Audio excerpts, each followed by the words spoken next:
আসসালামু আলাইকুম। আজকে আমি বানিয়ে নেব কাঁচকলার কোপ্তা। কোপ্তাগুলা বানানো শেষ পর্যন্ত ভিডিওটা না টেনে দেখবেন। কলাগুলাকে সিদ্ধ করে হাতে মেখে নিলাম। এখন দিয়ে দিলাম হলুদ হাফ চামচ, মরিচের গুঁড়ো হাফ চামচ, তার সাথে দিয়ে দিলাম লবণ, দিয়ে দিলাম রসুন পাউডার হাফ চামচ, আদা পাউডার কোয়ার্টার চামচ,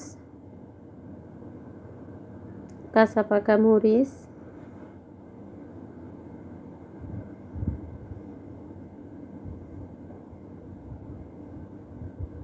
দিয়ে দিলাম ধনিয়া পাতা। এই কাঁচকলার কোপ্তাটা খেতে কিন্তু অসম্ভব মজা হয়ে থাকে, আপনারা একবার হলো ট্রাই করে দেখবেন। দিয়ে দিলাম 2 চামচ বেসন বার্নিংয়ের জন্য, দিয়ে এটাকে ভালো করে মেখে নেব।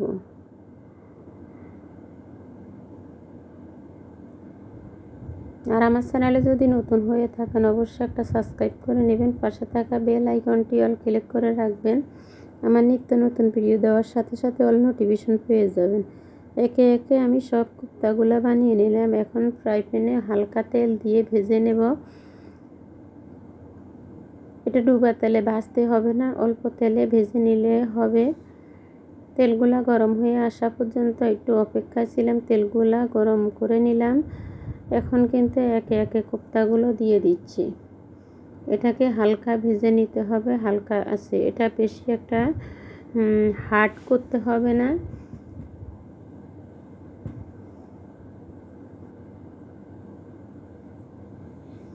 আর যেখান থেকে আমার ভিডিওগুলো দেখছেন তাদেরকে অসংখ্য অসংখ্য ধন্যবাদ। যারা আগে থেকে সাবস্ক্রাইব করে রেখেছেন তাদেরকে অসংখ্য ধন্যবাদ। দেখুন একে একে আমি সব কোপ্তাগুলো এপিট ওপিট করে ভেজে নিচ্ছি। গোল্ডেন ব্রাউন করে ভেজে নিলাম।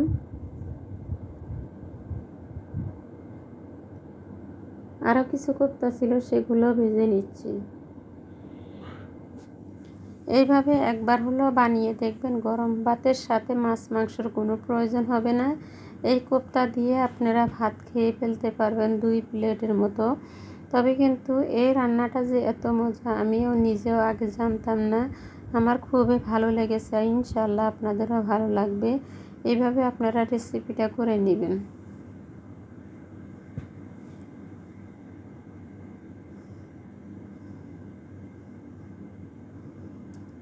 এখন গরম তেলে দিয়ে দিলাম পেঁয়াজ বাটা, টমেটো বাটা, দিয়ে এটাকে কিছু সময় ভেজে নিচ্ছি।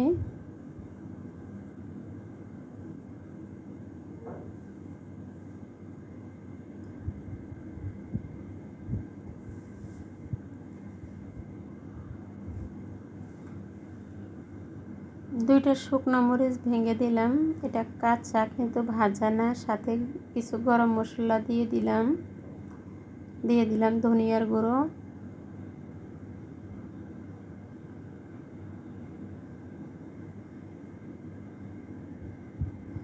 দিয়ে মশলাগুলোকে ভালো করে কষিয়ে নিব।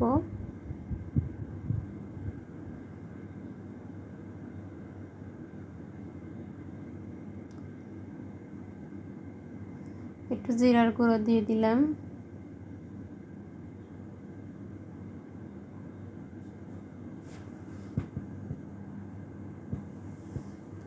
স্বাদ মতো লবণটা অ্যাড করে নিলাম।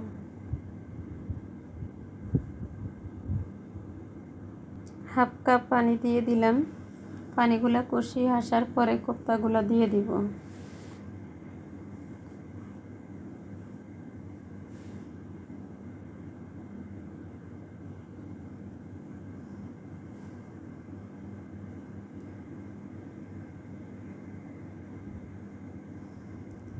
মশলাটা ভালো করে কষিয়ে নিতে হবে, এটা কোনো ঝোল ঝোল থাকবে না, একবারে শুকনো শুকনো হবে, তার জন্য মশলাগুলো কষিয়ে নিতে হবে।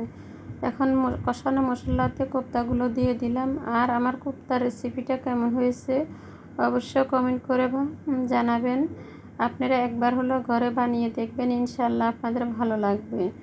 এই কোপ্তার রেসিপিটা দেখতে যেমন সুন্দর, খেতে অসম্ভব মজার হয়ে থাকে।